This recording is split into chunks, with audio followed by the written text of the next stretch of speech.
హల్లెలూయా. గట్టిగా చెబుదామా? గత ఆదివారం మన వాక్యం నేర్చుకున్నాం. ఆయనలో ఏముంది? జీవం ఉంది. ఆ జీవము ఏం చేసింది? మనలో ఉంది కనుక మనము కూడా అనేక మందిని జీవింపచేసే బిడ్డలుగా ఉన్నాం. హల్లెలూయా.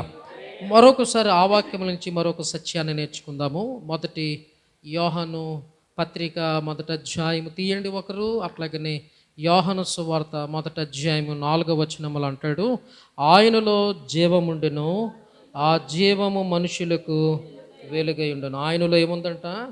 జీవముండును, అది మనుషులకు వెలుగై ఉన్నది. హల్లెలూయా. అట్లాగనే యోహాను రాసిన మొదటి పత్రిక మొదటి అధ్యాయము చూడండి 5వ వచనము, మేము ఆయన వలన విని మీకు ప్రకటించు వర్తమానమేమనగా దేవుడు వెలుగై ఉన్నాడు, దేవుడు వెలుగై ఉన్నాడు, ఆయన యందు చీకటి ఎంత మాత్రమును లేదు, చీకటి ఎంత మాత్రమును లేదు. దేవుని స్తోత్రం చెబుదామా? హల్లెలూయా. ఆయనలో ఏముందంట? జీవం ఉన్నది. ఆ జీవము మనుష్యులకు వెలుగ ఇచ్చింది. హల్లెలూయా. ఆయనలో జీవము, మనలో కూడా ఆ జీవము ఉంటే మనము కూడా లోకమునకు ఎలాగుండాలి? వెలుగుండాలి. హల్లెలూయా. ఆయనలో జీవము మనుషులకు వెలుగు ఇచ్చిన రీతిగానే ఆయన యందు 3:16లో ఆయన కుమారుని యందు విశ్వసించు ప్రతివాడు నశింపక నిత్య జీవములో ఉండునట్లు. అంటే ఆయన కుమారుడని యేసు క్రీస్తునందు మన విశ్వాసించినప్పుడు ఆయనలున్న జీవము మనలోనికి ప్రవహిస్తుంది. ఆ జీవము మనలో ప్రవహించినప్పుడు ఆ జీవము లోకమునకు ఏమివ్వాలి? వెలుగునివ్వాలి. వెలుగునివ్వాలంటే మనలో ఆ జీవం అనేది ఉండాలి. వెలుగు ఆయన లోకమునకు వెలుగు ఉన్నలాగున మనము కూడా లోకమునకు వెలుగై ఉన్నాము. దేవుని స్తోత్రం.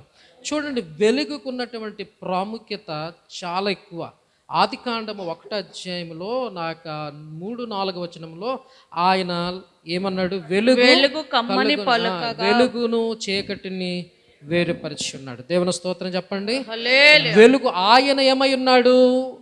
ఆయన యెషయా గ్రంథము 60వ అధ్యాయములో 1వ వచనం అంటాడు, యెహోవా మహిమ గల వెలుగు. యెహోవా మహిమ అనకంటే మహిమ అంటే చెప్పండి, వెలుగు. యెహోవా మహిమ నీ మీద ఉదయించు. ఎవరి మీద ఉదయిస్తుంది? మన మీద ఉదయిస్తుంది. అంటే మన మీద ఉదయించినప్పుడు మనలో ఉన్న చీకటి ద్రోలబడాలి. దేవుని స్తోత్రం. హల్లెలూయా. ఆయనలో జీవముండును, ఆ జీవము మనలో రావాలంటే మనలో ఆ జీవ మనలోనికి వచ్చినప్పుడు మనలో ఉన్న చీకటి ఏమైపోతుంది? అది పారద్రోలబడుతుంది. దేవుని స్తోత్రం చెప్పండి. చూడండి, చదవబడి ఉన్న మొదటి యోహాను పత్రిక మొదటి అధ్యాయం 5వ వచనం అంటాడు, ఆయనలో చీకటి ఎంత మాత్రమును లేదు. చెప్పండి, ఆయనలో ఆయన చీకటి ఎంత మాత్రమును లేదు. ఎంత మాత్రమును. హల్లెలూయా. ఆయన చీకటి కాదు, ఆయన పరిశుద్ధుడు, ఆయన వెలుగై ఉన్నాడు, ఆయన జీవమై ఉన్నాడు. జీవమై ఉన్న దేవునిలో, వెలుగై ఉన్న దేవునిలో ఏమి లేదంట? చీకటి ఎంత మాత్రమును లేదు. చీకటి ఎంత మాత్రమును లేదు. చీకటి దేనికి చూచినా అపవిత్రతకు, పాపమునకు, లోకమునకు సూచన ఉంది. అయితే ఆ చీకటి ఆయనలో లేదంటే ఆయన ఇప్పుడు ఏమై ఉన్నాడు? పరిశుద్ధుడై ఉన్నాడు. చూడండి, మొదటి యోహాను పత్రిక 3వ అధ్యాయం 5వ వచనాన్ని చదువుతూ చూడండి, ఆ పాపములు తీసివేయుటకై ఆయన ప్రత్యక్షమాయనని మీకు తెలియను, ఆయన యందు పాపమేమీ లేదు. చెప్పండి, ఆయనలో ఏమి లేదంట? ఆయనలో మొదటి ఏమి లేదు? చీకటి లేదు. చీకటి ఎంత మాత్రమును లేదు. రెండవది, ఆయనలో పాపము ఏమీ లేదు. ఆయనలో చీకటి ఎలాగూ లేదో, ఆయనలో పాపము ఎలాగూ లేదో, ఆయన యందు విశ్వాసముంచిన మనలో కూడా, ఆయన నమ్మిన మనలో కూడా, ఆయన నమ్మిన మనలో ఏ విధముగా అయితే జీవం ఉందో, ఆయన నమ్మిన దేవుని బిడ్డలైన మనలో ఏ విధమైన వెలుగుందో, అలాగనే మనలో కూడా ఏముండకూడదంటే చీకటి ఉండడానికి వీలు లేదు. హల్లెలూయా. మనలో పాపమేమీ కూడా ఉండకూడదు. హల్లెలూయా. ఎందుకు మనలో పాపం ఉండకూడదంటే వాక్యం చెప్తుంది, ఆయన పరిశుద్ధుడు కనుక మనమును పరిశుద్ధులై ఉండాలి. దేవుని స్తోత్రం చెప్పండి. ఆయన ఏమై ఉన్నాడు? పరిశుద్ధుడై ఉన్నాడు కనుక మనము కూడా ఎలా ఉండాలి? పరిశుద్ధులై ఉండాలి. ఆయన నీతిమంతుడు గనక మనము కూడా నీతిమంతులై ఉండాలి. అదే వాక్యం అందులో రాయబడుతుంది చూడండి. అదే మాట 7వ వచనము 3-7 వచనములో, చిన్నపిల్లలారా ఎవనిని మిమ్మును మోసపరచనీకుడి, ఆయన నీతిమంతుడై ఉన్నట్లు నీతిని జరిగించు ప్రతివాడును నీతిమంతుడు. దేవుని స్తోత్రం, హల్లెలూయా. ఆయన నీతిమంతుడై ఉన్నట్లుగా మనం ఇప్పుడు ఆయన చూడండి, ఆయనలో జీవం ఉంది. జీవం ఎలాగుంది? లోకములో వెలుగు ఉంది. ఆయనలో చీకటి లేదు, ఆయనలో పాపము లేదు. మరి ఆయన యందు విశ్వాసం ఉంచిన వారిలో ఏముండాలి? ఇప్పుడు వెలుగు ఉండాలి, నీతి ఉండాలి. హల్లెలూయా. ఆయన నీతిమంతుడైన దేవుడు, పరిశుద్ధుడైన దేవుడు, యథార్థవంతుడైన దేవుడు. ఆయన అంటున్నాడు, నాలో పాపం ఉన్నదని మీలో ఎవరు రూపించగలరు, రుజువుపరచగలరు? నాలో ఏ పాపము లేదు. ఈ లోకములో జీవించుచున్న ఆయన భక్తులైన మనలో కూడా ఏ పాపము లేకుండగా, ఏ చీకటి లేకుండగా, ఏ అపవిత్రత లేకుండగా మనము పరిశుద్ధుల జనాంగముగా మనం ఉండాలి. హల్లెలూయా, హల్లెలూయా. దావీదు అంటున్నాడు 4వ కీర్తనలు అంటాడు, నా నీతికి ఆధారమొక దేవా. దేవుని స్తోత్రం చెప్పండి. దావీదుకు నీతికి ఎవరు ఆధారము? దేవుడు ఆధారమై ఉన్నాడు. అందుకే దావీదు దేవుని హృదయానుసారుడైన మనుషుడుగా పేరు పొంది ఉన్నాడు. ఈ రోజున మనము కూడా దేవుని నీతిని, దేవుని పరిశుద్ధతను, దేవునిలో ఉన్న పవిత్రతను మనము కూడా పొందుకుంటే ఆయనలో ఉన్న పరిశుద్ధత, ఆయనలో ఉన్న పవిత్రత, ఆయనలో ఉన్న యథార్థత మనలను కూడా ఏలుబడి చేస్తుంది. ఆయన పరిశుద్ధత, పవిత్రత మనల్ని ఏలుబడి చేసినప్పుడు మనలో చీకటి ఎంత మాత్రము కూడా ఉండదు. దేవుని స్తోత్రం చెప్పండి, హల్లెలూయా. మనలో ఒకవేళ చీకటి ఉంటే మనలో ఏముండదు? వెలుగు ఉండదు. అంటే వెలుగు లేదంటే ఏమి లేనట్టుగా? జీవము లేనట్టుగా. జీవము లేనివాడు, వెలుగు లేనివాడు చీకటిలో ఉన్నట్టు లెక్క. హల్లెలూయా. చీకటిలో ఉన్నవాడు దేవుని మహిమపరచలేడు, చీకటిలో ఉన్నవాడు వెలుగుని ఇవ్వలేడు. గనుకనే చీకటి ఎంత మాత్రము కూడా మన మీద ఏలుబడి చేయకుండా జీవాధిపతి అయిన దేవునిని మనము ఎప్పటికిప్పుడు ఏవాలంటే మన మీద ఆయన ఉదయము ఆయన యొక్క మహిమ మన మీద ఉదయించినట్లుగా మనం ప్రార్థన చేయాలి. లెమ్ము తేజరిల్లెము, లేవాలి. ఏ స్థితిలో నుంచి లేవాలి? చీకటిలో నుంచి, మనం పాపపు బ్రతుకుల నుంచి, అంధకార సంబంధమైనటువంటి ప్రతి ఒక్క క్రియల నుంచి మనము లేపబడుతూ ఉండాలి. లేపబడి ఏం చేయాలి? అయ్యా లెమ్ము తేజరిల్లెము, యెహోవా వెలుగుని మన మీద ఉదయించుచున్నట్లుగా. దేవుని స్తోత్రం చెప్పండి. చూడండి, ఈ వెలుగు చీకటి యొక్క క్రియలేంటో, వెలుగు సంబంధమైన క్రియలేంటో ఒకసారి చూసుకుందాము. ఎఫెసీయులు రాసిన పత్రిక 5వ అధ్యాయము 3వ వచనం నుంచి మనము చూస్తే, ఎఫెసీయులు రాసిన పత్రిక మీరు చూడండి, ఎఫెసీయులు రాసిన పత్రిక 5వ అధ్యాయము 8వ వచనము, మీరు పూర్వమందు చీకటై ఉంటిరి. చూడండి, ఇప్పుడైతే ప్రభువునందు వెలిగి ఉన్నారు. పూర్వం ఎలాగున్నాం మనము? పూర్వము చీకటిలో ఉన్నాము. పూర్వము ఏం చేస్తున్నాము? అంధకార క్రియలను చేస్తూ ఉన్నాం. పూర్వము మనము పాపములు ఉన్నాము.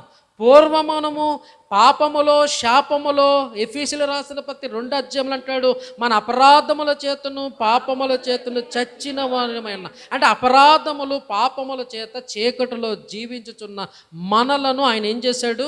వెలిగించి మనం ప్రభువునందు ఏమై ఉన్నాము? వెలిగి ఉన్నాము. అయితే ఆ చీకటి సంబంధమైన క్రియలను ఇక్కడ వివరిస్తున్నాడు. మీలో జారత్వము కానీ, ఏ విధమైన అపవిత్రత కానీ, లోభత్వమే కానీ వీటి పేరైనను ఎత్తకూడదు. ఇది పరిశుద్ధులకు తగినది. చదవండి.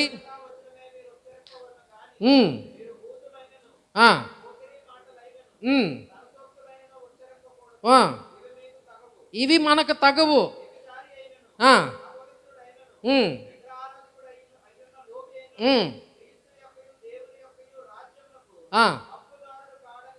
సంగతి మీకు నిశ్చయముగా వ్యర్థమైన మాటల వలన, చూడండి, వ్యర్థమైన మాటల వలన ఎవడును మిమ్మల్ని మోసపరచనీకుడి. ఇట్టి క్రియల వలన దేవుని ఉగ్రత అవిధేయుల వారి మీదకి వచ్చును గనుక అట్టి వారితో పాలువారై ఉండకుడి. అంటే ఇక్కడ పూర్వాన్ని దాని మాట ఎక్కడ అంటున్నాడు? పైన చెప్పబడిన ప్రతి జీవితాల్లో జీవిస్తున్న వారితో మనం ఏం చేస్తాము? వారితో మనము జీవించి ఉన్నాం. వారితో మనం బ్రతికి ఉన్నాము, వారు చేసిన క్రియలు మనము చేసి ఉన్నాము. అటువంటి క్రియలు చేసిన వారు, అటువంటి పనులు జరిగిస్తున్న వారు దేవుని రాజ్యమునకు హక్కుదారుడు కాదు. దేవుని స్తోత్రం చెప్పండి.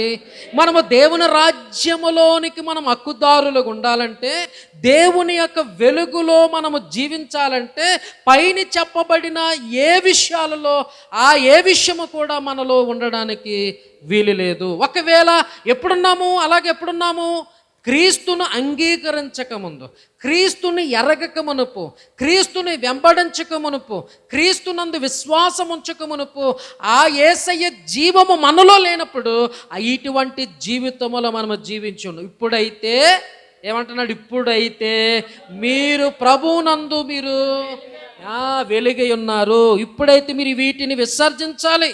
ఏంటి విసర్జించాలి? చూడండి, జారత్వము కానీ అపవిత్రత, ఇందులో కొన్ని విషయాల్ని మనము చూసుకుందాం. అన్ని విషయాలంటే మనకి పనికిరావు, కానీ చూడండి, చిన్న సింపుల్ రీజన్స్, సింపుల్గా సులువుగా చిక్కులు పెట్టే పాపాలు ఉన్నాయి. ఇది మనం చెప్తాం. చూడండి, లోభత్వం కానీ వీటి పేరుని ఎత్తకూడదు. ఇది పరిశుద్ధులకు తగినది. ఎవరికి తగినదంట? ఏంటి? అపవిత్రత, జారత్వము, లోభి. ఇది పరిశుద్ధులకు. అంటే పరిశుద్ధులు అంటే ఏంటి? ఇప్పుడు దేవుని యొక్క వెలుగును ప్రకటించేవారు. పరిశుద్ధత అంటే వెలుగుకు సూచన. ఈ వెలుగు అయినటువంటి పరిశుద్ధత మనలో ఉంటే మన నోటి నుండి ఈ మాటలు ఉండడానికి వీల్లేదు. ఉంటున్నాయా లేదు చూడండి. కొన్ని విషయాలు పోకరి మాటలు చెప్పని చూడండి. 4వ వచనం, బూతులైనను, పోకిరి మాటలైనను, సరసోక్తులైనను ఉచ్చరింపకూడదు. ఏముండకూడదు అంట మనలో? న్యాచురల్గా ఏముండకూడదు? చీకటిలో ఉన్నవారు ఏం మాట్లాడతారు చెప్పండి? చీకటిలో ఉన్నవారు నోట్లు ఏముంటాయి చెప్పాలి అందరూ? చీకటిలో ఉన్నవారు ఏం మాట్లాడతారు? వారి నోటు ఏముంటాయి? బూతులు, పోకిరి మాటలు, సరసోక్తులు, ఉచ్చరింపకూడదు. ఇది పరిశుద్ధులకు తగవు. ఇది పరిశుద్ధులకు తగవు. అనగా యేసులో ఉన్న వారికి ఇవి తగవు. ఇవి అలలు ఏమి లేదు, ఆయనలో ఏమి లేదు చెప్పండి. ఆయనలో ఏమి లేదు? చీకటి ఎంత మాత్రము లేదు, పాపము ఎంత మాత్రము లేదు. ఆయన పరిశుద్ధుడు, ఆయన నీతిమంతుడు. ఆయన పరిశుద్ధుడైనప్పుడు మనము పరిశుద్ధులుగా ఉండాలి. ఆయన నీతిమంతుడైనప్పుడు మనము నీతిమంతులై ఉండాలి. ఆయన నీతిమంతుడు ఉండి ఆయన పరిశుద్ధుడు ఉండలాగా మనము జీవిస్తున్నప్పుడు మన నోటిలో ఏముండకూడదు? గమనించండి. ఇవి ఉంటే మనం ఎక్కడున్నట్లు లెక్క? చీకటిలో ఉన్నాము లెక్క.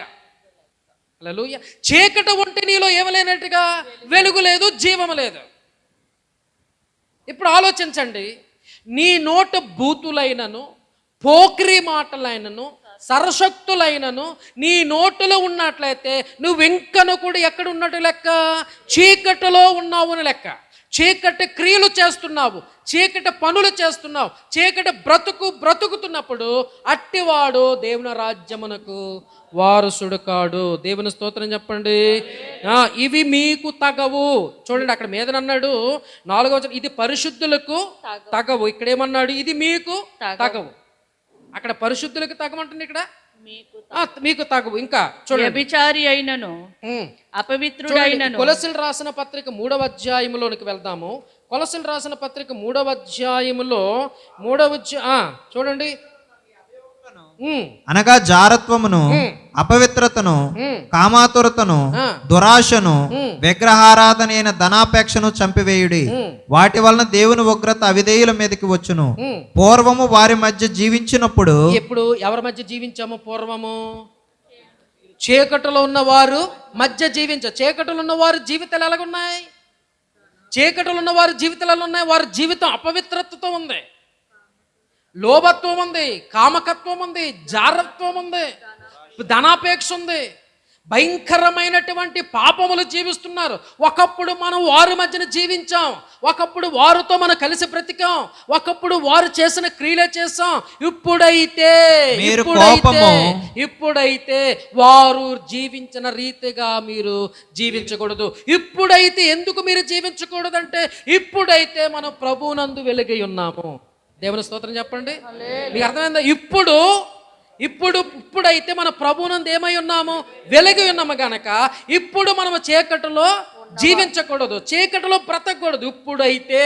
ఇప్పుడైతే మన ప్రభునందు జీవమై ఉన్నాము, ప్రభునందు వెలిగి ఉన్నాము, ప్రభు వలె మనలో కూడా చీకటి ఎంత మాత్రము కూడా ఉండడానికి లేదు, పాపం ఏ మాత్రము కూడా మనము చేయడానికి వీలు లేదు. హల్లెలూయా. పాపం ఉన్నవాడులో దేవుడు ఉండడు. దేవుని స్తోత్రం చెప్పండి. కాబట్టి పూర్వము మనం అలా జీవించాం, పూర్వం చీకటిలో బ్రతికాం, పూర్వం అంధకార సంబంధమైన క్రియలో బ్రతికాం. ఇప్పుడైతే మన అటువంటి క్రియలు చేయడానికి దేవుడు మనకి ఏమి ఇవ్వట్లేదు, అనుమతి ఇవ్వట్లేదు. ఇప్పుడైతే మీరు కోపము, ఆగ్రహము, దుష్టత్వము, దూషణ, మీ నోట బూతులు వీటన్నిటిని ఏం చేయాలి? విసర్జించుడి. దేవుని స్తోత్రం. ఏం విసర్జించాలి చెప్పండి. కోపము, ఆగ్రహము, దుష్టత్వము, దూషణ, మీ నోట బూతులను వీటన్నిటిని ఏం చేయాలా? విసర్జిస్తే ఏమవుతావు? నీలో ఏ స్వభావం వస్తుంది చూడండి. ఏమొస్తుంది? 10వ వచనము. ఒకనితో ఒకడు అబద్ధం ప్రాచీన స్వభావమును దాని క్రియలతో కూడా మీరు పరిత్యజించి జ్ఞానము కలుగు నిమిత్తము దానిని సృష్టించిన వాని పోలిక చొప్పున నూతన పరచబడుచున్న నవీన స్వభావమును ధరించుకొని ఉన్నారు. ఇప్పుడు ఏం ధరించుకున్నాము? నవీన స్వభావం అంటే ఏంటి? ఒకప్పుడు చీకటలు ఉన్నాం, ఒకప్పుడు పూర్వము వారు చేసిన రీతిగా బ్రతికాము. ప్రాచీన స్వభావం పోయి ఇప్పుడు మనలో ఏమొచ్చింది? నవీన స్వభావం వచ్చింది, నూతన స్వభావం వచ్చింది. ఈ నూతన స్వభావం ఏముంది? వెలుగుంది. ఏముందండి? ఇప్పుడు వెలుగుంది. ఆ వెలుగులో ఏముంది? జీవం ఉంది. ఆ జీవం మనుషులను ఏమివ్వాలి? వెలుగునివ్వాలి. ఎవరికి వెలుగునివ్వాలి? ఒకప్పుడు పూర్వం మన చీకటిలో బ్రతుకుతున్న వారి మధ్యలో నుండి మనలను తప్పించి మనల్ని విడచూసి చూడు పేతురు రాసిన పత్రిక 1:7 అంటాడు, మనము ఆ చీకటిలో నుండి తన ఆశ్చర్యకరమైన వెలుగులోనికి మనలను పిలిచి ఉన్నాడు. ఎక్కడున్నాము? ఒకప్పుడు చీకటిలో ఉన్నాం, పూర్వము లోకములో ఉన్నాం. అటువంటి వారిలో నుంచి దేవుడు మనల్ని ఏం చేశాడు? ఆశ్చర్యకరమైన తన వెలుగులోనికి పిలిచి ఉన్నాడు. వెలుగులోనికి మనల్ని ఏర్పాటు చేసుకున్నాడు. ఆయన జీవం మనకు అనుగ్రహించున్నాడు, ఆయన సత్యమును మనకు అనుగ్రహించున్నాడు. అయితే ఇప్పుడు పూర్వము వలె మనం ఇక్కడ జీవించుచున్నట్లయితే నీలో ఏముండదు? జీవం ఉండదు. హల్లెలూయా. చూడండి, మన నోటి ఏముండకూడదు? బూతులు ఉండకూడదు, అపవిత్రమైన మాటలు ఉండకూడదు, కోపం ఉండకూడదు, దుస్తత్వం ఉండదు, దోషణ ఉండకూడదు, పోకిరి మాటలు ఉండకూడదు, సరశక్తులు ఉండకూడదు. ఇవన్నీ కూడా డైలీ మన జీవితంలో జరుగుతున్నాయి లేవా? ఈ రోజున విశ్వాసులైన వారు కానీ విశ్వాసు కాని వారు కానీ ఇవి మన జీవితంలో ఏదో ఒక రూపాన్న, ఏదో ఒక విషయంలో, ఏదో ఒక సందర్భంలో మన నోట ఏమొస్తున్నాయి? బూతులు వస్తూ ఉన్నాయి, ఏదో ఒక దుష్టత్వం వస్తూ ఉంది, ఏదో ఒక విధమైన దూషణ వస్తూ ఉంది, ఏదో ఒక విధమైన అపవిత్రమైన మాటలు వస్తూ ఉన్నాయి. అంటే ఇంకా అటువంటి అపవిత్రమైనటువంటి దూషణకరమైనటువంటి ఆ మాటలు ఇంకా మనలో ఉన్నాయంటే ఇంకా పాపపు యొక్క క్రియలు మనలో ఉన్నాయని మనం తెలుసుకోవాలి. ఆ పాపపు సంబంధమైన క్రియలన్నీ కూడా యేసు క్రీస్తు నామములో లయమైపోవును గాక. చూడండి, 1 యోహాను పత్రిక 3వ అధ్యాయములో మనం చూద్దాం. చూడండి, 3వ అధ్యాయము 8వ వచనం చదవండి. అపవాది మొదటి నుండి అపవాది ఏం చేస్తున్నాడు? మొదటి నుండి పాపము చేయుచున్నాడు. మనతో ఏం చేపిస్తున్నాడు? వాడు పాపం చేస్తున్నాడు, మనతో కూడా పాపము చేయిస్తూ ఉన్నాడు. గనుక పాపము చెయ్యవాడు అపవాది అంటే ఇప్పుడు పాపం మనలో ఉంటే మనం ఏ సంబంధంలో మనము? అపవాది సంబంధులు వెలుగుంటదా? వెలుగుండదు. జీవం ఉంటదా? జీవం ఉండదు. కాబట్టి అపవాది యొక్క క్రియలను లయపరచుటకై, చూడండి, అపవాది క్రియలను లయపరచుటకై దేవుని కుమారుడు జీవమై ప్రత్యక్షమై ఉన్నాడు. ఆమేన్. దేవుని స్తోత్రం చెప్పండి. హల్లెలూయా. ఏ క్రియలు లయపరచడానికి? అపవాది సంబంధమైన క్రియలు, చీకటి సంబంధమైన క్రియలు, అపవిత్రమైన క్రియలు, లోక సంబంధమైన క్రియలను వాటన్నిటి లయపరచుటకై దేవుని కుమారుడు అనగా యేసు క్రీస్తు ప్రభువారు కృపా సత్య సంపూర్ణుడిగా శరీరధారుడిగా ఈ లోకములో ఆయన ప్రత్యక్షమై ఉన్నాడు. ఆయన జీవమై ఉన్నాడు, వెలుగై ఉన్నాడు. ఆయన జీవమైనటువంటి ఆ వెలుగులో అపవాది సంబంధమైన ప్రతి క్రియలను ఆయన ఏం చేస్తున్నాడు? లయపరుస్తున్నాడు. దేవుని స్తోత్రం చెప్పండి. ఆయన లయపరచడానికి వచ్చి ఉన్నాడు. దేని కొరకు వచ్చి ఉన్నాడు? ఆయన అపవాది అపవాది యొక్క ప్రతి క్రియను లయపరచడానికి ఆయన ఈ లోకములకు వచ్చి ఉన్నాడు. దేవుని స్తోత్రం చెప్పండి. హల్లెలూయా. ఆయన వాక్యం అంటుంది, ఆయనలో ఉన్న జీవము మనలో ఉంటే మనలో ఉన్న జీవము కూడా మనలో ఉన్న, మనము దేవుని సంబంధముగా ఉంటాం గనక దేవుని సంబంధమైన వాడిలో పాపము చేయజలడు, పాపము చేయలేని వాడిలో యేసయ్య రక్తం ఉంది, యేసయ్యలో జీవం ఉంది గనక మనము కూడా అపవాది సంబంధమైన క్రియలను ఏం చేయాలా? లయపరచాలి. దేవుని స్తోత్రం చెప్పండి. ఇప్పుడు యేసయ్య దేని కొరకు ప్రత్యక్షమయ్యాడు? అపవాది క్రియలను లయపరచడానికి. ఇప్పుడు యేసయ్య కుమారులుగా కుమార్తెలుగా ఉన్న మనలో కూడా జీవం ఉంది కనుక ఈ జీవం ఏం చేయాలి? ప్రతిరోజు కూడా ఏం చేయాలి? అపవాది యొక్క క్రియలన్నిటిని ఏం చేయాలి? లయపరుస్తూ ఉండాలి. దేవుని స్తోత్రం చెప్పండి. రోమిలు రాసిన పత్రికలు అంటాడు, సాతానును శీఘ్రముగా మన కాళ్ళ క్రిందకి, హల్లెలూయా, ఎవరినంట? సాతానుని శీఘ్రముగా. అంటే శీఘ్రముగా అంటే వెంటనే ఎవరి కింద ఉంచడానికి? ఇది అది అసలైంది. ఎవరి కింద ఉన్నాడు వాడు? చెప్పాలా? మన ఆడ కాలు దగ్గర మనం ఉన్నామా? మన కాలు కింద ఆడున్నాడా? చెప్పండి. ఇదే పెద్ద ప్రశ్న. శీఘ్రముగా చెతగా అపవాద క్రియలను లయపరచుటకు దేవుడు కుమారుడు ప్రత్యక్షమయ్యాడు. ఇప్పుడు దేవుని కుమారుడిగా బిడ్డలుగా మనము చేయబడి ఉన్నాక మనం ఎవరమే? దేవుని యొక్క కుమారులమి, కుమార్తెలము. దేవుని కుమారులుగా కుమార్తెల పని ఏంటి? అపవాది క్రియలను లయపరచాలి. అపవాది క్రియలు లయపరచగలిగిన శక్తి, బలము, ఆ జీవం మనలో ఉందా? ఉంటే దేవుని స్తోత్రం, లేకపోతే పొందుకుందాం. దేవుని స్తోత్రం చెప్పండి. హల్లెలూయా. ఎక్కడ మనలో ఆ అపవాది క్రియలు ఎవరి కింద రావాలి?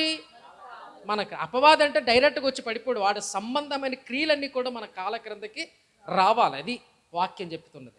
అపవాది క్రియలు మనం లయపరచాలి. ఎందుకు లయపరచగలుగుతావు? ఎప్పుడు లయపరచగలుగుతావు అంటే చూడండి, ఆ వాక్యం ఉంది, చూడండి 9వ వచనము. దేవుని మూలముగా పుట్టిన ప్రతి వానిలో ఆయన బీజము నిలిచెను గనుక వాడు పాపము చేయడు. చూడండి, దేవుని మూలముగా పుట్టిన. ఇప్పుడు మనం ఏ మూలంగా పుట్టి ఉన్నాము? దేవుని మూలముగా పుట్టి ఉన్నాం. దేవుని యొక్క వాక్యమైన బీజము ఎవనిలో ఉందో వాడు ఎన్నడను పాపము చేయజాలడు. దేవుని స్తోత్రం చెప్పండి. హల్లెలూయా. మనలో ఇప్పుడు ఈ దేవుని యొక్క జీవము, దేవుని వాక్యము ద్వారా మనము జన్మించితే, దేవుని వాక్యము ద్వారా మనము కనబడితే, లేకపోతే మనం ఏర్పాటు చేయబడితే, ఆయన జీవం మనలో ఉంటే మనలో ఏముండదు? పాపం ఉండదు. అంటే అపవాది సంబంధమైన క్రియలు ఏమి కూడా ఉండవు. అంటే చీకటి ఎంత మాత్రము కూడా మనలో ఉండదు. ఎందుకు చీకటి లేదంటే మనము జీవాధిపతి అయిన దేవుని బిడ్డలము. దేవుని స్తోత్రం చెప్పండి. ఇప్పుడు చీకటి మనలో ఉంటా, చీకటిని ఏం చేయాలి? ఇప్పుడు మనము పారద్రోలాలి. చూడండి, మరలా మనం ఎఫెసీయులకు రాసిన పత్రిక 5వ అధ్యాయము 9వ వచనం చదువు చూడండి. 5వ అధ్యాయం 9. ఇప్పుడు చీకటి క్రియలు మనం తెలుసుకున్నాం. వెలుగు యొక్క క్రియలు అంటే దేవుడు లోకమునకు వెలిగి ఉన్నాడు, మనము కూడా లోకమునకు ఎలాగున్నాము? వెలిగి ఉన్నాం. మరి లోకమునకు వెలిగి ఉన్న నీ జీవితంలో ఉండవలసిన క్రియలేంటి? పూర్వము మనము చీకటలు ఉన్నాము, చీకటిలో ఉన్నప్పుడు ఆ క్రియలు చేశాము, ఆ క్రియల నుంచి దేవుడు వెలుగులోనికి రప్పించాడు. వెలుగులో ఉన్న మనము, జీవములు ఉన్న మనము ఈ లోకములో ఎటువంటి వెలుగు సంబంధమైన క్రియలు చేయాలో చదువుకుందాం. చూడండి, వెలుగు ఫలము సమస్త విధములైన మంచితనము, నీతి సత్యమును వాటిలో కనబడుచున్న. దేంట్లో కనబడుతుందంటే ఇది వెలుగులో ఏం కనబడుతుంది? సమస్త మంచితనము, నీతి, సత్యము అని దేంట్లో కనబడుతుంది? వెలుగులో కనబడతా ఉంది. దేవుని స్తోత్రం చెప్పండి. ఇప్పుడు నీలో వెలుగు ఉందంటే నీలో ఏం కనబడాలా? చెప్పాలి, అందరూ చెప్పాలా. ఇప్పుడు యేసయ్య జీవము నాలో ఉంది, యేసయ్య వెలుగు నాలో ఉంది. ఇప్పుడు నాలో చీకటి లేదు, నాలో పాపము లేదు. మంచిదే, పాపము లేదు, చీకటి లేదు. ఆయనలో ఎలాగైతే పరిశుద్ధుడిగా ఉన్నాడో, ఆయన ఎలాగైతే మంచివాడుగా ఉన్నాడో, అదే మంచితనము నీలో ఈ రోజున కనబడాలి. ఏంటి మంచితనము? మంచితనం ఏంటి చెప్పండి?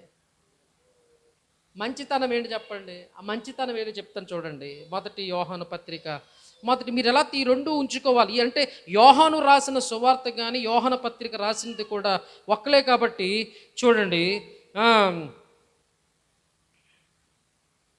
చూడండి ఈ మొదటి అధ్యాయము 2వ అధ్యాయం 8, 9 వచనం చదవండి. మరియు ఆ, క్రొత్త ఆజ్ఞని మీకు రాయిచున్నాను, ఆ. చీకటి గతించుచున్నది, చీకటి గతించుచున్నది, సత్యమైన వెలుగు సత్యమైన వెలుగు ఇప్పుడు ప్రకాశించుచున్నది గనుక చూడండి, సత్యమైన వెలుగు ప్రకాశించుచున్నది గనుక అది ఆయన యందును అది చూడండి, అది ఆయన యందును మీ యందును ఇప్పుడు ఆ సత్యమైన వెలుగు ఎవరి యందు ఉంది? ఆయన యందును మీ యందును మన యందు ఉన్నది. సత్యమే. సత్యమే. వెలుగులో ఉన్నామని చెప్పుకొని వెలుగులో ఉన్నామని చెప్పుకున్నామని చెప్పుకొనుచు ఆ, తన సహోదరుని ద్వేషించువాడు తన సహోదరుని ద్వేషించుచున్నవాడు ఇప్పటి వరకు ఇప్పటి చీకటిలోనే వరకును ఉన్నాడు. చీకటిలో ఉన్నాడు. దేవుని స్తోత్రం చెప్పండి. హల్లెలూయా. మంచితనం అంటే ఏంటి చెప్పండి? మంచితనం ఏంటి చెప్పండి? నువ్వు వెలుగులో ఉన్నావు, సత్యమైన వెలుగు నీలో ఉంది. వెలుగు యొక్క క్రియ ఏంటి? మంచితనం. మంచితనం అంటే ఏంటి చెప్పండి? నీ తోటి సహోదరుని ప్రేమించడం, నీ సహోదరుని ద్వేషించకూడదు. అది వాక్యం చెప్తుంది. మనం వెలుగు ఉంది, నాలో జీవం ఉంది, నాలో పరిశుద్ధత ఉంది, నాలో పవిత్రత ఉంది, నాలో నీతి ఉంది, నాలో యథార్థత ఉంది. What way you have to find out these things. ఏ విధంగా నువ్వు వీటిని కనపరచగలుగుతావు, ఏ విధంగా నువ్వు కనుగొనగలుగుతావంటే నీలో మంచితనం అనేది కనబడాలి. ఆ మంచితనం ఎలా కనబడాలి? నీ తోటి సహోదరుడు బలహీనుడైనప్పుడు, నీ తోటి సహోదరుడు దీనస్థితిలో ఉన్నప్పుడు ఆ తోటి సహోదరుడికి నువ్వు ప్రేమించాలి. నీ తోటి సహోదరుడు ద్వేషించకూడదు.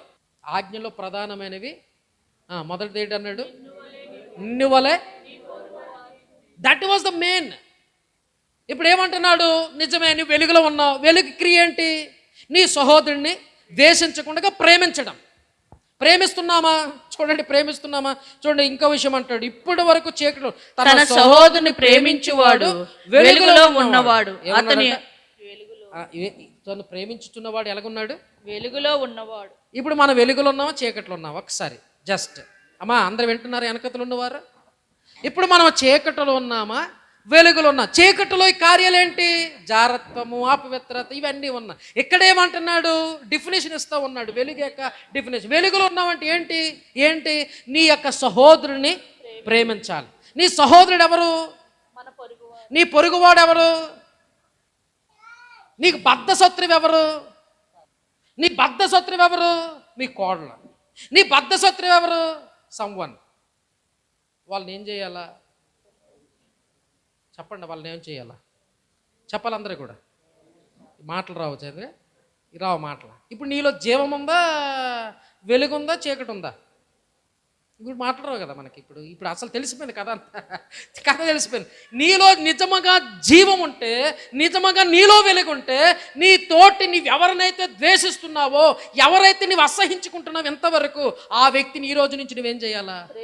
ప్రేమించాలి. దేవుని స్తోత్రం చెప్పండి. ఎవరిని ప్రేమించాలా? నువ్వు ఎవరినైతే ద్వేషిస్తున్నావు, నీ మనసులో ఎవరినైతే అసహించుకుంటున్నావో, ఎవరినైతే చంపేయాలనుకుంటున్నావో, ఆ వ్యక్తిని నువ్వేం చేయాలి? ఈ రోజు నుంచి ప్రేమించాలి. దేవుని స్తోత్రం చెప్పండి. ప్రేమించాలా వద్దా? ప్రేమించాలి. ఎందుకు ప్రేమించాలి? నువ్వు వెలుగులో ఉన్నావు గనక. దేవుని స్తోత్రం. నీ ఎంతలో ఉన్నావు? నువ్వు వెలుగులో ఉన్నావు గనక. 3వ అధ్యాయం చదవండి. 3వ అధ్యాయం చూడండి. 3వ అధ్యాయంలోకి వచ్చేద్దాం. 3వ అధ్యాయంలోకి వచ్చేద్దాం. చూడండి,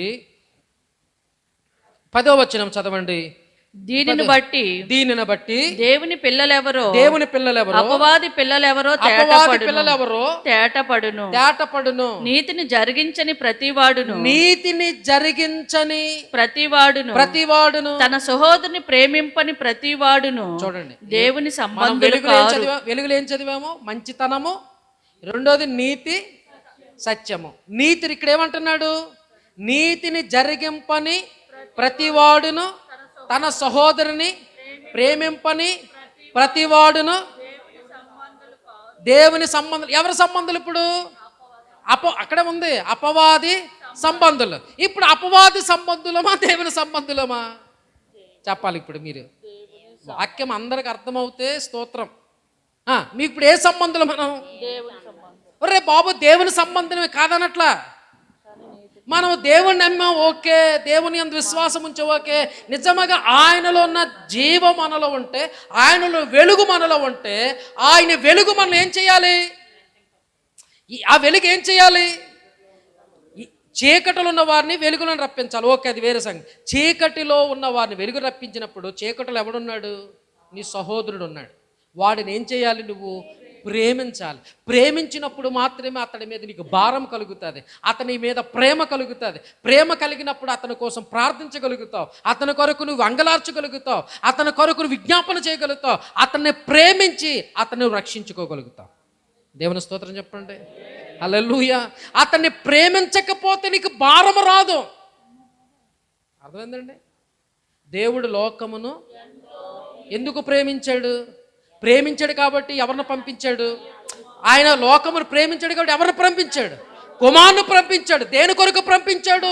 ప్రాణం ఇవ్వడానికి, బలియార్పణ అర్పించబడడానికి. ఆ ప్రాణం ఇచ్చి బలియార్పణం అయిన తర్వాత మనకు రక్షణ వచ్చింది. ఒకవేళ ఆయనే మనల్ని ప్రేమించకపోతే ఆయన కుమారుని మన కొరకు పంపించడు. ఇప్పుడు నీ సహోదరుని ఏం చేయాలా? ప్రేమించాలి. ప్రేమించినప్పుడు అతన్ని ఏం చేయగలుగుతావు? రక్షించగలుగుతావు. నీ సహోదరుని ప్రేమింపని ప్రతివాడు ఎంతలో ఉన్నాడు? అపవాదులు ఉన్నాడు. దేవుని స్తోత్రం. అపవాది యొక్క డ్యూటీ ఏంటి? అపవాది ఏంటి? అందరూ నశించిపోవాలనేదే వాడి డ్యూటీ. అపవాది యొక్క ఆలోచన ఏంటి? ఈ లోకమంతటిని నరకములోకి తీసుకువెళ్ళాలని. దేవునికి స్వరూపములో పోలుకలో పుట్టినటువంటి ప్రతి మనుషుడిని కూడా నాశనము చేయాలని వాడు ఆలోచన. దేవుని పోలుకలో స్వరూపములో పుట్టిన ప్రతి ఒక్కడిని రక్షించి ఆయన రాజ్యములో చేర్చాలి, నిత్య జీవములో అనుగ్రహించాలని దేవుని ప్రేమ. హల్లెలూయా. ఆ దేవుని ప్రేమ మనలో ఉండాలి. ఆ దేవుని ప్రేమ నీలో ఉంటే, ఆయన వెలుగు నీలో ఉంటే, ఆ వెలుగు పాపములో ఉన్న మనుషుడి మీద అది ప్రకాశింప చేసినప్పుడు ఆ వ్యక్తిని ప్రేమించగలుగుతావు, ప్రేమించిన వ్యక్తిని రక్షించుకోగలుగుతావు.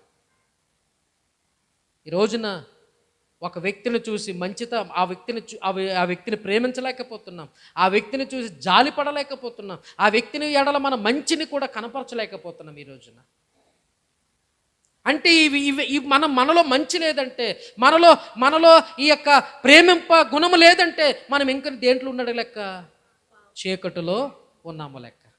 చీకటిలో ఉన్నవాడులో దేవుని యొక్క ప్రేమ ఉండదు. హల్లెలూయా. ఈ రోజున దేవుని బిడ్డలు ఒకసారి గమనించండి. ఈ రోజు మనములు వెలుగులో ఉన్నాం అనుకుంటున్నాం, నిజంగా మనలో జీవం ఉన్నది అనుకుంటున్నాం. ఆ జీవము చేసే క్రియ, ఆ వెలుగు చేసే పనిని మనం అసలు ఆలోచించాలి. ఈ రోజున చూడండి, మరొకసారి వచ్చేద్దాం. ఎఫీసీలు రాసిన పత్రిక 5వ అధ్యాయంలోనికి మరలా వద్దాం. 5వ అధ్యాయంలోనికి 5వ అధ్యాయం చదవండి. మిగతా వచనాలు చదువుదాం. వ్యభిచారి అయినను, అపవిత్రుడైనను, విగ్రహారాధికుడు ఉన్న, చూడండి 5:10 వచనం. గనుక ప్రభువుకేది ప్రీతికరమైనదో దాన్ని పరీక్షించుచు వెలుగు సంబంధుల వలె నడుచుకొనుడి. అది వెలుగు సంబంధం ఏం చేస్తాడు? వెలుగు సంబంధమైన వాడు క్రియలేంటి? ప్రభువుకి ఏది ప్రీతికరమైనదో దాన్ని అనుసరిస్తాడు. దేవుని స్తోత్రం చెప్పండి. దేవునికి ప్రీతికరమైనది ఏంటి? దేవునికి ఇష్టమైనది ఏంటి చెప్పండి? యేసు అంటున్నాడు, నా తండ్రికి ఇష్టమైన కార్యముని నేను ఎల్లప్పుడూ చేయుచున్నాను. దేవుని స్తోత్రం చెప్పండి. తండ్రికి ఇష్టమైన కార్యాన్ని కుమారుడు చేస్తున్నప్పుడు కుమారుని యందు విశ్వాసం ఉంచిన మనము కూడా ఆ కుమారుడి ఇష్ట ప్రకారంగా మనం ఏం చేయాలి? లోకములో జీవించాలి. దేవుని స్తోత్రం చెప్పండి. అందరూ దేవుని స్తోత్రం చెప్పాలా? ఆయనకి ఇష్టమైన పని ఏంటి? ఇప్పుడు ఆయనకి ఇష్టమైన పని ఏంటి? ప్రీతికరమైనది ఏంటి? ఆయనకి ప్రీతికరమైనది ఏంటి? ఆయనకి ఇష్టమైన పని ఏంటి చెప్పండి? అంతవరకు వెళ్ళిపోతే మరి బాగోదు.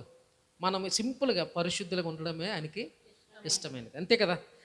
ఆ పరిశుద్ధతలోనే మనం ఉంటున్నామా నిలకడగా? ఆయన నీతిలో నిలకడగా ఉంటున్నామా? ఆయన యథార్థతలో మనం నిలకడగా ఉంటున్నామా? మన పొరుగువాడిని ప్రేమించగలుగుతున్నామా? పొరుగువాడిని ఆశ్రయం ఇవ్వగలుగుతున్నామా? పొరుగువానికి ఏమైనా మనం ఏదైనా చేయగలుగుతున్నామా? ఆయనకి ఇష్టమైన కార్యం మనం ఏదైనా చేయగలుగుతున్నామా? ఆయన మహిమ తెచ్చే కార్యము కానీ, ఆయన గణపరిచే కార్యము కానీ, ఆయనకి పేరు తెచ్చే కార్యము కానీ, దేవునికి ఇష్టమైన పనిని ఏదైనా చేయగలుగుతున్నామా? ఒకసారి ఆలోచించండి.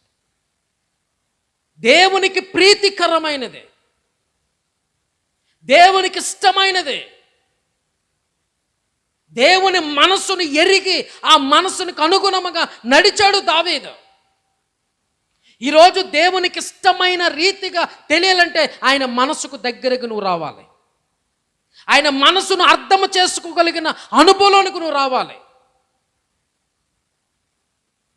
ఈరోజు నా దేవునికి ఇష్టమైనది ఏంటో మనకు తెలియదు. అసలు ఆ దేవునికి ఏమై ఉన్నా, దేవునికి మనం ఏమై ఉన్నా మనకే తెలియదు. ఇంకా ఆయనకి ప్రీతికరమైనది ఏం చేస్తాం మనం? ఆయనకు ప్రీతికరమైనది ఏదో చూడండి, మరలా చదవండి.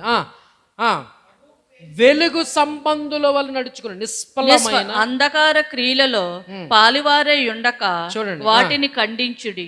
అదేంటి దేవునికి ఇష్టమైనది ఏంటి చెప్పండి? దేవునికి ఇష్టమైనది ఏంటి చెప్పండి? నిష్ఫలమైన అంధకార క్రియలలో పాలువారై ఉండక. మనం ఎంతలో ఉండకూడదు? మనం ఎంతలో ఉండకూడదండి? అంధకార క్రియలలో మనం ఏమవకూడదు? పాలి భాగస్తులు ఉండకూడదు. అది దేవునికి ఇష్టమైనది. దేవునికి ప్రీతికరమైనది ఏంటంటే, దేవునికి ప్రీతికరమైనది వెలుగు, పరిశుద్ధత, పవిత్రత. పరిశుద్ధత వ్యతిరేకము చీకటి, అంధకార సంబంధమైన క్రియలు. వాటిలో మనం ఏమవ్వకూడదు? పాలి భాగస్తులు ఉండకూడదు. అదే ప్రీతికరము, దేవునికి ఇష్టమైన బలి. హల్లెలూయా. ఇప్పుడు మనము మందిరములో బాగానే ఉంటున్నాము, మందిరములో ఆరాధిస్తున్నాము, మందిరములో దేవుని స్తుతిస్తున్నాము. మందిరము వెలుపలు వెళ్ళిన తర్వాత నీ యొక్క క్రియలు ఎవరితో ఉంటున్నాయి? నీ యొక్క పాలిభాగస్తుడు ఎవరు? నీ మాటలు ఏ విధంగా ఉన్నాయి? నీ చూపు ఎలాగుంది? నీ ప్రవర్తన ఎలాగుంది? నీ యొక్క నడవడిక ఎలాగుంది? నీ ఆలోచనలు ఎలాగున్నాయి? అవన్నీ మనం బేరజ్ వేసుకుంటే నువ్వు వెలుగు సంబంధమో చీకటి సంబంధమైన వాడువో నీకు క్లియర్గా దేవుడు తెలియజేస్తాడు. దేవుని స్తోత్రం చెప్పండి. హల్లెలూయా. ఈ రోజున ప్రీతికరమైనది మనం చేయలేకపోతున్నాం. ఈరోజు దేవునికి ఇష్టమైనది మనం చేయలేకపోతున్నాం. మనం చూడండి, 1 యోహాను పత్రిక 3వ అధ్యాయము, 1 యోహాను పత్రిక 3వ అధ్యాయము 3వ వచనము. ఆయన యందు ఈ నిరీక్షణ పెట్టుకున్న ప్రతి వాడును ఆయన పవిత్రుడై ఉన్నట్టు తన పవిత్రునిగా చేసుకొనెను. చూడండి, ఆయన పవిత్రుడై ఉన్నట్టుగా తన్ను పవిత్రునిగా చేసుకొనెను. దేవుని స్తోత్రం చెప్పండి. ఏమంటాడు? ఆయన పరిశుద్ధుడిగా పవిత్రుడిగా ఉన్నట్లుగా మనము కూడా పవిత్రుడిగా ఏం చేసుకోవాలంట? చేసుకోవాలి. ఈ రోజున మన నోట ఏముంటున్నాయంటే అపవిత్రమైన మాటలు, అపవిత్రమైన ఆలోచనలు, దేవునికి అయిష్టమైన పనులు, బూతులు, దుష్టత్వం, దేవునికి వ్యతిరేకమైన పనులు, దూషణ. ఏముంటుంది మన నోట్లో? దూషణ. ఎవరిని దూషిస్తున్నావంటే నీ భర్తను దూషిస్తున్నావేమో, భార్యను దూషిస్తున్నావేమో, తల్లిదండ్రులు దూషిస్తున్నావేమో, నీ అత్తను దూషిస్తున్నావేమో, లేకపోతే ఎవరిని దూషిస్తున్నావేమో, నీ బిడ్డలు దూషిస్తున్నావేమో. ఇవన్నీ నిన్నేం చేస్తున్నాయి? చీకటిలోనికి నిన్ను నడిపిస్తూ ఉన్నాయి, నిన్ను చీకటి మహిమ చేసేస్తూ ఉన్నాయి. దేవుని బిడ్డలారా, నువ్వు క్రీస్తు వెలుగు నీలో ఉంటే, క్రీస్తు యేసులోని జీవము నీలో ఉంటే, ఆ జీవము లోకమునకు వెలుగునిచ్చే రీతిగానే నీవు కూడా ఈ లోకమునకు వెలుగుగా ఉండాలి. నీ క్రియలను లోకము చూడాలి. నీలో ఉన్నటువంటి ఆ యొక్క ఉన్నతమైన జీవితాన్ని ప్రజలు చూడాలి. ఈరోజు మనము వెలుగు స్తంభములుగా దేవుడు పెడితే, ఆ వెలుగు స్తంభములుగా మనము జీవించకుండా మనము చీకటిలోనే బ్రతుకుతున్నాం. అందుకే అనేక మంది పాపములో జీవిస్తున్నారు, అనేక మంది రక్షణలో రాకపోవడానికి కారణం మనమే. మన క్రియలు బాగుంటే అనేక మందిని ప్రభు దగ్గరికి మనం ఏం చేయగలుగుతామంటే నడిపించగలుగుతున్నాం. దేవునికి ప్రీతికరమైనది మనుషుడు రక్షించడం. దేవునికి ప్రీతికరమైనది ఏంటి చెప్పండి? పాపిని అందుకే నశించిన దానిని వెదికి రక్షించుటకు మనుష్య కుమారుడు, ఆ దైవ కుమారుడు, ఆ దేవుని యొక్క మహిమను విడిచిపెట్టి ఈ లోకములో శరీరదారుడుగా ఈ లోకానికి వచ్చున్నాడు. ఎందుకంటే మనుషుడిని రక్షించడం అనేది దేవునికి ప్రీతికరమైనదే. మనుషుడిని పాపము నుండి, శాపము నుండి తీసివేయడానికి, రక్షించడానికి దేవునికి ఇష్టమైన పని అండి, ఇష్టమైన పని. అందుకన్నాడు మనల్ని కూడా సర్వలోకమునకు వెళ్ళి ఏం చేయమన్నాడు? సువార్తను ప్రకటించాడు, రక్షించండి. దట్ వాజ్ ద దేవునికి ఇష్టమైన పని అండి. దేవునికి ఇష్టమైన పని ఏంటంటే సర్వలోకమునకు వెళ్ళి సర్వ సృష్టికి మనం ఏం చేయాలా? దేవుని సువార్తను ప్రకటించి ఆత్మలు రక్షించి, పాపములు ఉన్న వారిని, శాపములు ఉన్న వారిని, నరకమునకు వెళుతున్న వారిని రక్షించవలసిన బాధ్యత, ఆ భారము, దేవునికి ఇష్టమైన పని మన మీద పెట్టి ఉన్నాడు. ఆ పనిని మానుకొని మనంతలో మనం ఏం చేసుకుంటున్నామంటే తిరుగులాడుతూ ఉన్నాం, జీవిస్తూ ఉన్నాం. హల్లెలూయా. హల్లెలూయా. చూడండి, ఈ జీవమును, ఈ వెలుగును మనం ఒకసారి ప్రక్కన పెడితే, ఈ జీవమును వెలుగును మరొకసారి ప్రక్కన పెడితే ఒక్క విషయం చెప్తాను. మన కొరకు మనం ప్రార్థన చేసుకున్న వారు ఎంతమంది చెప్పండి, చేతులెత్తండి. అంటే మీకు అర్థమైందా? నా కోసం అంటే నేను నా కోసం మనస్ఫూర్తిగా ప్రార్థన చేసుకున్న వారు ఎంతమంది? మీకు అర్థమైంది నా మాట? నీ కోసం నీవు మనపూర్వకంగా ప్రార్థన చేసుకున్నవారు ఎంతమంది? నీ కోసం నువ్వు కూడా ఏం చేసుకోలేకపోతున్నావు అంటే నీ స్థితి ఎట్లా ఉందో చూడండి. అర్థమైందండి మీకు? నీ కోసం నీవే ప్రార్థన చేసుకోకపోతే నీకు ఇతరుల కోసం నువ్వేం ఆలోచిస్తావు? ఇంకా ఆలోచించండి. ఇతరుల కోసం నువ్వు ఆలోచించగలుగుతావా? అసలు దేవుని గురించి ఆలోచించే సమయం నీకుందా? దేవుని యొక్క కార్యాల గురించి కానీ, దేవుని పనుల గురించి కానీ, దేవుని వాక్యము గురించి కానీ, వాక్యములు ఎలా జీవించాలని కానీ, వాక్యములు ఎలా బ్రతకాలని ఒక ఆలోచన నీలో ఉంటుందా? గమనించండి. ఈ రోజున చాలామంది జీవితంలో ప్రార్థన ఉండదు. అసలు వదిలేసి ఏదో పనులు వెళ్ళిపోతుంటారు, కానీ వారి నిమిత్తము వారు కూడా ప్రార్థన చేసుకోవాలనేటువంటి ఒక దీనవస్థలో ఉన్నారు చాలామంది. ఇది నిజం. మీకు తెలుసో తెలియదు, ప్రార్థన ఉండదని చాలామందికి. ఆ ప్రార్థన నిన్నేం చేస్తుంది? బ్రతికిస్తుందని తెలుసుకోండి. అసలు నీ కొరకు నువ్వు ప్రార్థన చేసుకుంటున్నావా? ప్రార్థన చేసుకోవాలి. నీ కొరకు నువ్వు ప్రార్థన చేసుకోవాలి. నీ కుటుంబము కొరకు, సంఘము కొరకు, ఇతరుల కొరకు, దేశము కొరకు, ప్రజల కొరకు, నశించిపోతున్న వారి కొరకు నువ్వు ప్రార్థన చేస్తే నీకు సమయము అసలు తెలియదు. అసలు ఈ ప్రార్థన 5 నిమిషాలు ముగించబడుతుందంటే నువ్వు దేని కొరకు కూడా ఏం చేయట్లేదు? ప్రార్థన చేయట్లేదు. అసలు 5 నిమిషాలు నీ కోసం ఏం చేసుకుంటా చెప్పండి? నీ జీవితం ఇంత బారునుంటే, నీ జీవితంలో కష్టాలు ఇంత బారునుంటుంటే, నీ జీవితంలో కన్నీరు ఇంత బారునుంటే, నీ జీవితంలో 5 నిమిషాల ప్రార్థనలో ఆ అంత 2 అడుగులు 3, 5 అడుగులు ఉన్న ఆ బారుని రాసినటువంటి ఆ లిస్ట్ని ఇంకెక్కడ చదువుతాను ప్రార్థనలో? గమనించండి. అసలు నీవు చేసుకోవడం, నీ ప్రార్థన 5 నిమిషాలు ముగించబడితే నీ కష్టాలు ఎప్పుడు చెప్పుకుంటావు? నీ బాధలు ఎప్పుడుతో చెప్పుకుంటావు? నీ కష్టాల నుంచి దేవుడు ఆ ప్రార్థన ఎప్పుడు వింటాడు? గమనించండి ఒకసారి. దేవుని బిడ్డలారా, మనం లోకమునకు వెలుగి ఉన్నామంటే మొదట నీకు నీవు వెలుగుగా ఉండాలి. దేవుని స్తోత్రం చెప్పండి. లోకమునకు వెలుగుగా ఉండే ముందు చెప్పాలి. లోకమునకు వెలుగుగా ఉండే ముందు నీవుగా ఎలాగ ఉండాలి? వెలుగుగా ఉండాలి. నీ ఇంటికి నువ్వు, నీ భర్తకి ఎదుట నువ్వు వెలుగు ఉండాలి. నీ భార్య ఎదుట నువ్వు, నీ బిడ్డలు ఎట్లా వెలుగుగా ఉండాలి. సంఘములో వెలుగుగా ఉండాలి. అప్పుడు ప్రజల దగ్గరికి వెలుగును తీసుకుగలుగుతావు. హల్లెలూయా. ఆ వెలుగు నీలో లేదంటే ఇంకా నువ్వు ఎక్కడున్నాడు లెక్క? చీకటిలో ఉన్నావు, పాపములు ఉన్నావు, శాపములు ఉంది. యేసయ్యలో చీకటికి ఎంత మాత్రమును చోటలేదు. చెప్పండి, యేసయ్యలో చీకటి ఎంత మాత్రము చూడండి. యేసులో పాపము ఏమాత్రము లేదు. మరి యేసుని వెంబడిస్తున్న నీలో నాలో ఏముండకూడదు? చీకటి ఉండడానికి వీల్లేదు. చీకటి సంబంధమైన క్రియలు కానీ, చీకటి సంబంధమైన పనులు కానీ మనలో ఉండడానికి ఏమాత్రము కూడా వీలు లేదు. పాపపు సంబంధమైన వాసన, పాపపు సంబంధమైన ఆలోచన, పాపపు సంబంధమైన రుచి కానీ, వాసన కానీ మనలో ఉండడానికి వీలు లేదు. ఎందుకంటే ఆయన పరిశుద్ధుడు గనక మనము పరిశుద్ధులుగా ఉండాలని, ఆయన నీతిమంతుడు గనక మనము నీతిమంతులుగా ఉండాలని, ఆయన యథార్థవంతుడు గనక మనము యథార్థవంతులుగా ఉండాలని, ఆయన పవిత్రుడు గనక మనము కూడా పవిత్రులుగా ఉండాలని, ఆయన వెలుగై ఉన్నాడు గనక మనము కూడా వెలుగు ఉండాలని దేవుని యొక్క ఆలోచన, దేవుని యొక్క సంకల్పం ఉన్నది గనక దేవుని వాక్య విన్న ప్రతి బిడ్డలో కూడా ప్రభువా నేను పరిశుద్ధుడిగా, అనేక మంది వెలిగించే బిడ్డగా నన్ను ఉంచండి ప్రభువా. నేను నా సహోదరుని ప్రేమించడానికి, నా సహోదరుని ద్వేషించకుండా, నా సహోదరుడికి నేను ప్రేమించి అతనికి సువార్తను ప్రకటించి అతని నాశనము నుండి, పాపము నుండి విడిపించగలిగినటువంటి ఒక వెలుగు స్తంభం వలె అతని ఎదుటి నన్ను నిలవబెట్టండి ప్రభువా. ప్రేమించే మనసు నాకు అనుగ్రహించు అని ప్రార్థన చేసుకుందాం. అందరూ కూడా తలలో ఉంచినట్లయితే ప్రార్థన చేద్దాం. అందరూ కూడా మోకరిల్లుదాం. వీలైనంత వరకు అందరూ కూడా మోకరిల్లుదాం. దేవుని సన్నిధానంలో ప్రార్థన చేద్దాం. దేవానికి స్తోత్రాలు.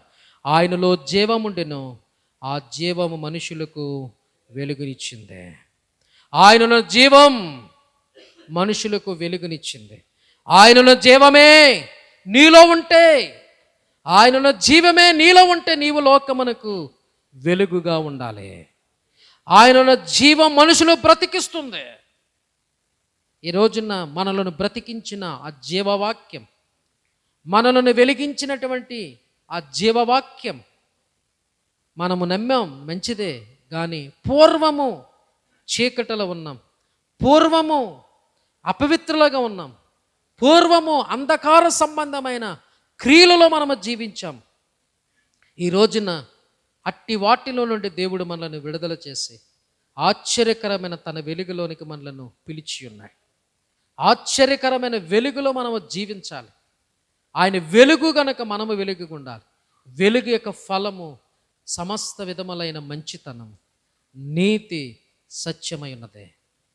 ఆ నీతి, ఆ సత్యము నీలో ఉంటే నీ తోటి సహోదరుని ప్రేమించగలుగుతావు.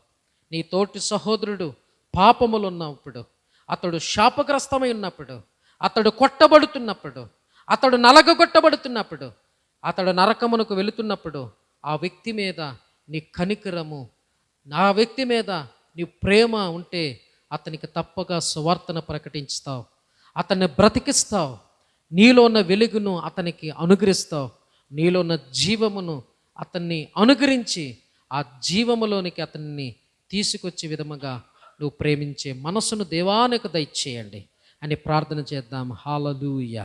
అందరూ కూడా రెండు చేతుల పైకెత్తి దేవానికి స్తోత్రము నాయన. ప్రభా, లోకమునకు వెలుగుగా ఉండడం సహాయం చేయి ప్రభా. నాలో ఉన్న చీకటిని తొలగించండి.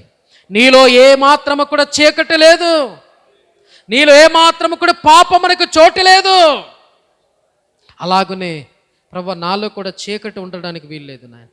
నాలో ఏ పాపం ఉండడానికి వీల్లేదు నాయన. నాలో ఏ అపవిత్రత ఉండడానికి వీల్లేదు నాయన. నాలో ఏ లోభితనం ఉండడానికి వీలేదు నాయన. ఏ దుష్టత్వం ఉండడానికి వీలు లేదు నాయన. ఏ అంధకార సంబంధమైన క్రియలు కానీ నాలో ఉండడానికి వీలు లేదు నాయన. నా నోట బూతులైన తండ్రి, నా నోటి పోకిరి మాటలైన తండ్రి నాయన, ఏ దుష్టత్వ సంబంధమైన మాటలు కూడా నా నోటిలో ఉంటే నాలో నీ ఉండలేవు. ఆయన నీలో ఉండలేడమ్మా, నీలో ఉండలేడు.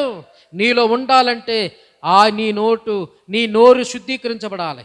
ఆయన నీ హృదయము మంచి మనస్సాక్షితో నింపబడాలి. నీ మనసులో కానీ నీ హృదయంలో కానీ ఎటువంటి అపవిత్రమైన ఆలోచన కానీ అపవిత్రమైనటువంటి ఏ యొక్క తలంపు కానీ నీలో ఉండకుండగా పరిశుద్ధాత్మ దేవుడు మనల్ని శుద్ధీకరించి ఈ లోకమునకు వెలుగుగా దేవుడు మనల్ని నిలబెట్టునుగాక. ఈ లోకములు వెలుగుగా దేవుడు నిలబెట్టునుగాక. ఆమేన్. హల్లెలూయా, హల్లెలూయా, హల్లెలూయా, హల్లెలూయా. ప్రభువా, నన్ను వెలుగుగా చెయ్యండి నాయన. నువ్వు లోకమునకు వెలుగై ఉన్న రీతిగా, నీవు లోకమునకు వెలుగై ఉన్న రీతిగా నేను కూడా లోకములో వెలుగుగా ఉండునుగాక. నా ఇంటిలో వెలుగు స్తంభముగా ఉండునుగాక. నా స్నేహితుల మధ్య నా వెలుగుగా ఉండునుగాక. నా బంధువుల మధ్య వెలుగుగా ఉండునుగాక. నశించిపోతున్న ఆత్మల ఎదుట నేను వెలుగుగా ఉండునుగాక. వారికి నాలో నుండి జీవము అనుగ్రహింపబడునుగాక. నాలోని వెలుగు అనుగ్రహింపబడునుగాక. వారు వెలిగింపబడుదురుగాక నాయన. అంధకార సంబంధమైన క్రియలన్నీ లయమైపోటుకు నాయనా. నీవు ఈ లోకములకు వచ్చిన రీతిగా ప్రభా, మేము కూడా అపవాది సంబంధమైన ప్రతి క్రియలను మేము కూడా లయపరిచే కృపను మాకు దయచేయండి. ఆమేన్. హల్లెలూయా, హల్లెలూయా, హల్లెలూయా. ప్రార్థన చేద్దాం. నా యేసు ప్రభా, ఈ యొక్క ఉదయకాల సమయంలో మీరు మాతో మాట్లాడారు, మీ స్తోత్ర. అవును తండ్రి, నీలో ఎంత మాత్రము చీకటి లేదు, ఎంత మాత్రం పాపమునకు చోటు లేదు. అలాగే మాలో కూడా చీకటి కానీ పాపము కానీ ఏ విధమైన చోటు లేకుండా మా శరీరములను, మా మనసులను, మా ఆత్మలను పరిశుద్ధపరిచి నీలో ఉన్న జీవము లోకమునకు వెలుగిచ్చిన రీతిగా మాలో ఉన్న జీవము కూడా లోకమునకు వెలుగునిచ్చే బిడ్డలుగా మమ్మల్ని నిలవబెట్టమని అట్టి కృపను అట్టి ఆధిక్యతను ప్రభా మాకందరికీ దయచేసి మీరే మహిమ ఘనత ప్రభావాలు పొందమని వేడుకొనుచు యేసు క్రీస్తు నామములో మిక్కిలి వినయముతో వేడుకొనుచున్నాను పరమ తండ్రి. Amen, amen. Praise the lord.